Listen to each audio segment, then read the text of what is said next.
Pare por um momento, feche os olhos e tente ouvir. O que parece um silêncio absoluto, para nós, é, na verdade, uma orquestra de milhões de vidas. Aqui, sob o teto verde da floresta tropical, a sobrevivência é uma arte que se domina no detalhe. Olhe para esta folha. O que você vê? Para a maioria, é apenas parte da paisagem, mas para este besouro, é um território a ser defendido.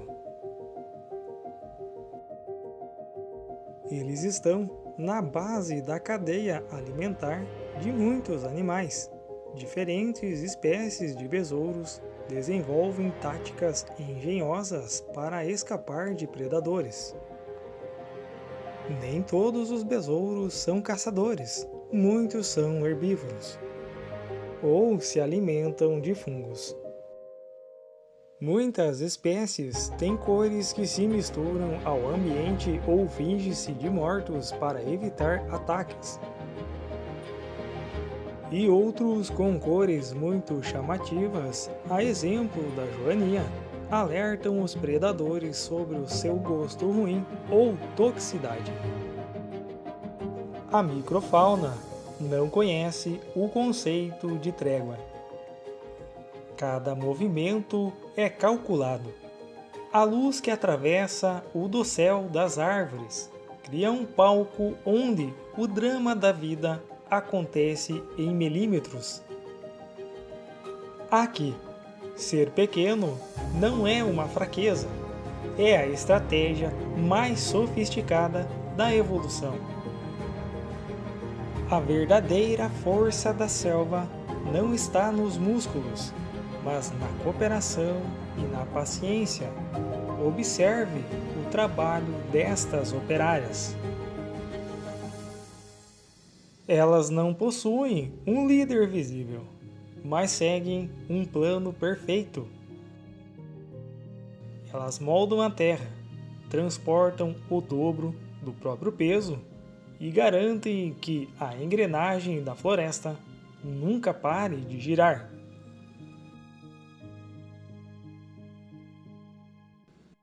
Muitas vezes passamos por estas maravilhas sem perceber.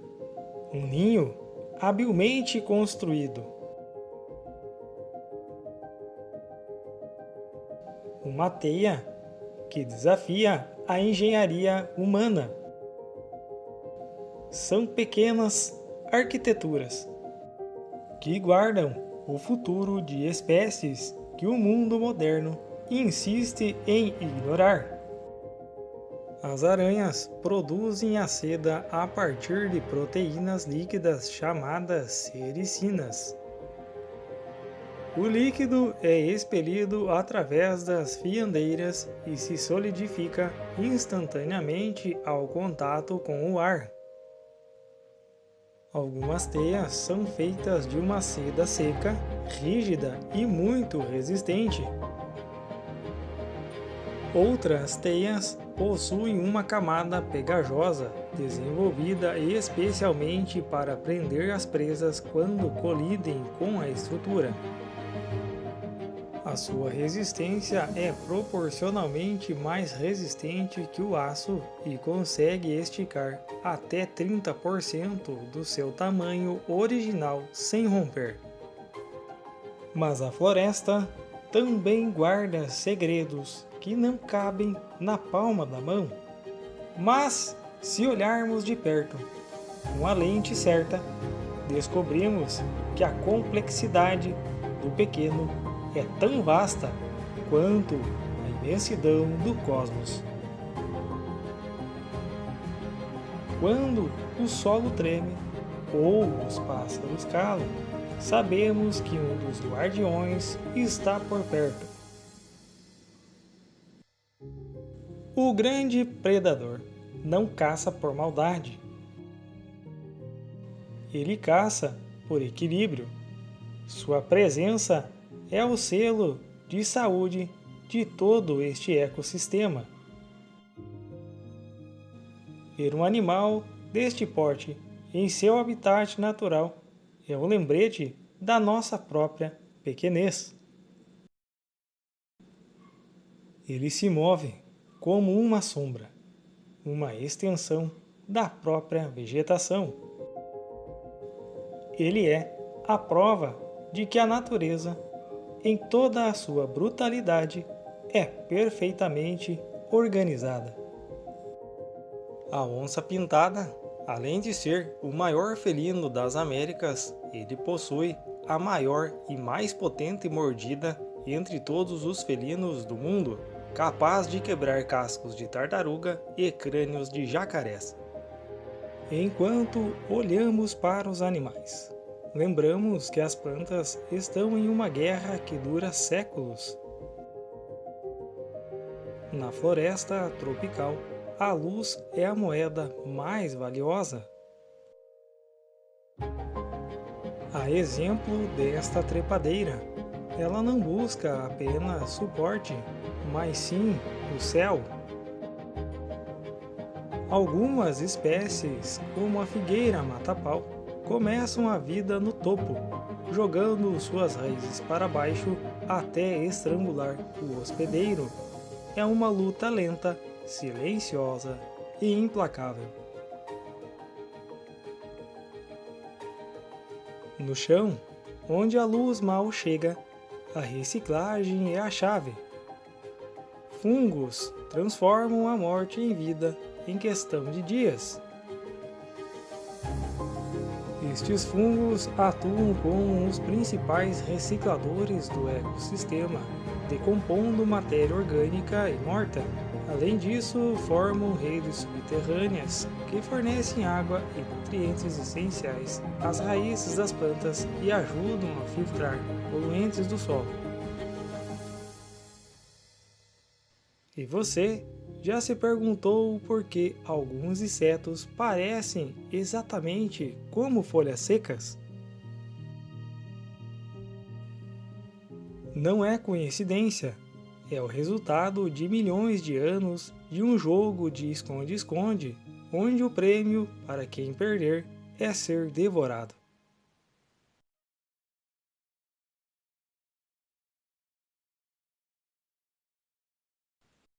A camuflagem é a prova de que a natureza, ser invisível, é o maior superpoder de todos. A terra pertence aos insetos e feras. A água é o domínio dos anfíbios e répteis. Nas pequenas poças existe um ecossistema inteiro. Uma rã minúscula pode passar a vida inteira em uma única planta, a metros do chão. Para ela, aquela flor é um oceano. A Mata Atlântica abriga mais de 400 espécies de anfíbios, sendo uma das maiores biodiversidades do mundo.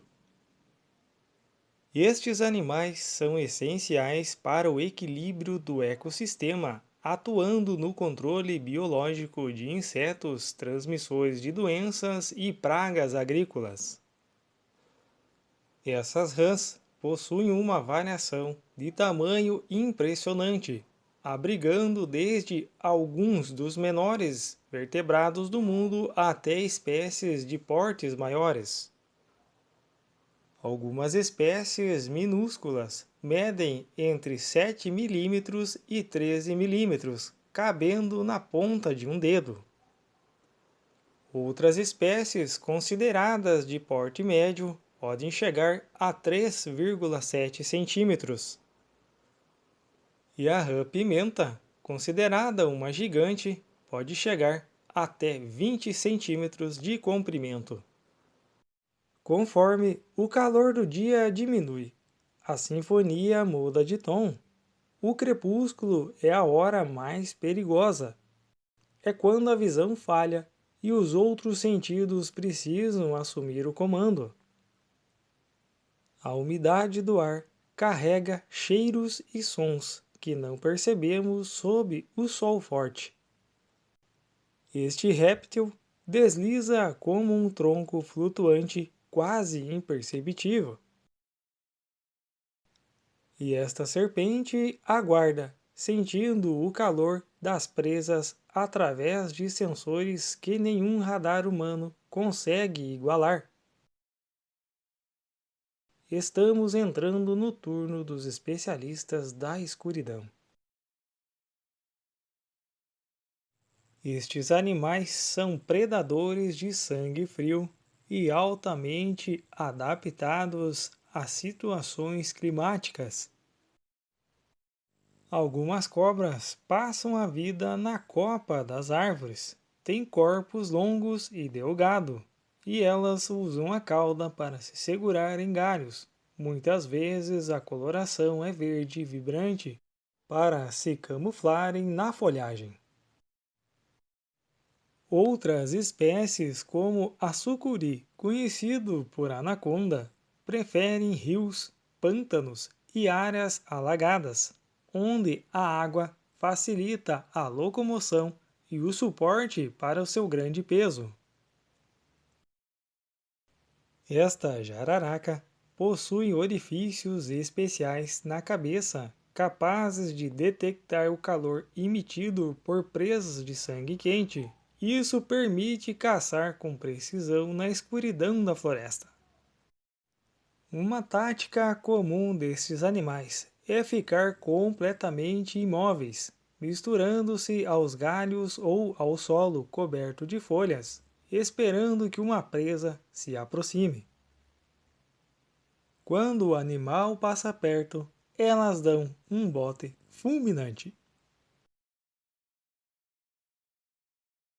Em um rio próximo ali, mora um predador implacável, o jacaré de papo amarelo. É a espécie símbolo de réptil crocodiliano da Mata Atlântica. Ele é conhecido como o guardião da água e da floresta, e seu tamanho pode medir entre 1,5 m e 3 metros de comprimento, e ele habita manguezais, rios, brejos e lagoas. Embora seja um animal tímido, que prefere fugir ao invés de atacar, é um animal carnívoro que se alimenta de peixes, aves, crustáceos e pequenos mamíferos. É um animal fundamental para o equilíbrio da cadeia alimentar. A fêmea põe em média 20 a 40 ovos por ninhada, que medem cerca de 8 centímetros e pesam 90 gramas. A reprodução ocorre geralmente entre janeiro e março. Na área de floresta habita outro pequeno réptil. A Mata Atlântica abriga mais de 60 espécies de lagartos, com um nível altíssimo de endemismo, o que significa que muitos destes animais não existem em nenhum outro lugar do planeta. A complexidade deste bioma, que vai desde praias até florestas de altitude nebulosa, moldou répteis com hábitos fascinantes e nichos ecológicos muito específicos. Algumas dessas espécies passam a vida no topo das árvores. Eles possuem almofadas adesivas nas patas, similares às das lagartixas, que os permitem correr de cabeça para baixo em folhas e galhos finos para caçar formigas e besouros. Outros pequenos répteis vivem escondidos sobre as folhas secas. Eles possuem corpos alongados e pernas muito curtas, movendo-se de forma quase supertiforme para deslizar rapidamente pelo solo. Um desses répteis, conhecidos como teiu, é um grande jardineiro. Consomem grandes quantidades de frutos nativos. Ao defecarem as sementes intactas longe de plantas-mãe, ajudam ativamente na regeneração da floresta. Por terem a pele sensível e necessitarem de microclimas específicos, ou seja, umidade e sombras reguladas pelas árvores, o desaparecimento de certas espécies de lagartos é um sinal imediato de que a floresta está sofrendo com o efeito de borda ou com o desmatamento.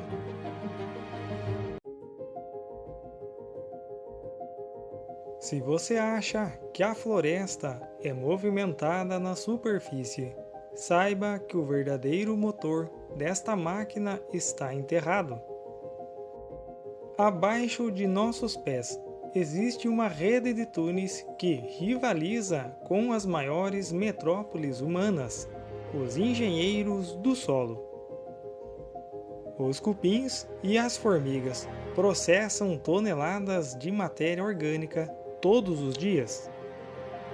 Sem eles, as folhas caídas soterrariam a floresta e os nutrientes nunca voltariam para as árvores.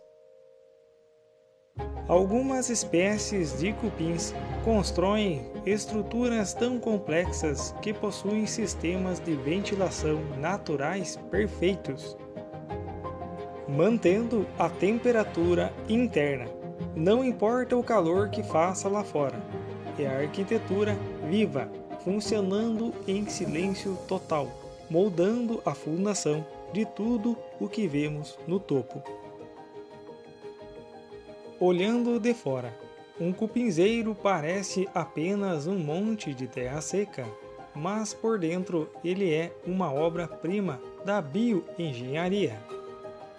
Os cupins são os mestres do controle climático. Eles constroem uma rede de chaminés e canais internos tão perfeitos que o ar quente da colônia é empurrado para fora, enquanto o ar fresco entra por baixo. Mesmo sob o sol escaldante da floresta, a temperatura lá dentro permanece constante. Esta divisão de trabalho é cirúrgica. Os operários que são cegos trabalham 24 horas por dia, mastigando madeira e alimentando a colônia. Já os soldados possuem cabeças enormes e mandíbulas em formato de pinça, ou até mesmo armas, que borrifam substâncias grudentas para cegar os inimigos. Eles sacrificam a própria vida na entrada dos túneis para que a rainha, que pode viver por décadas e botar milhares de ovos por dia, continue segura na Câmara Real. Se os cupins são os engenheiros, as formigas saúva são as primeiras agricultoras do planeta. Ao contrário do que muita gente pensa, elas não comem as folhas que cortam com tanta precisão. Aquelas folhas são o adubo para algo muito mais valioso, um fungo secreto que elas cultivam nas profundezas do formigueiro. Esse fungo é o único alimento da colônia. Se um tipo de folha for tóxico para o fungo, as formigas percebem e param de cortá-lo imediatamente, mostrando uma inteligência coletiva impressionante. Uma única colônia de saúvas pode escavar toneladas de terra e consumir a vegetação de uma árvore inteira em pouquíssimas horas. Elas limpam o chão da floresta, abrindo espaço para que as novas sementes encontrem a terra e o ciclo recomece. A riqueza deste mundo subterrâneo atrai um dos escavadores mais eficientes da natureza. Quando o solo começa a tremer e a terra voa para os lados, sabemos que o tatu está em ação. Com garras que parecem ferramentas industriais, e uma armadura natural que o protege de ataques, ele é o verdadeiro trator da floresta. O tatu tem um olfato apuradíssimo. Ele consegue detectar um cupinzeiro ou formigueiro fervilhando a vários centímetros abaixo da superfície. Para ele, aquela metrópole de insetos que vimos antes é um banquete de calorias e proteínas. Mas o trabalho do tatu vai muito além de se alimentar. As tocas profundas que ele cava para passar a noite ou fugir do calor não servem apenas para ele. Quando o tatu abandona um buraco, aquela estrutura se transforma em uma espécie de condomínio da selva. Lagartos, cobras, pequenos roedores e até aves usam as escavações do tatu para abrigo contra predadores e contra o clima extremo. Mesmo sem saber, esse blindado da floresta cria casas para dezenas de outras espécies.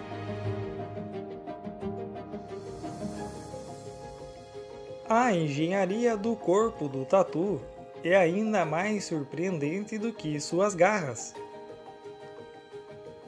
Aquela carapaça pesada, que parece uma armadura medieval, é feita de placas ósseas coberta por pele endurecida.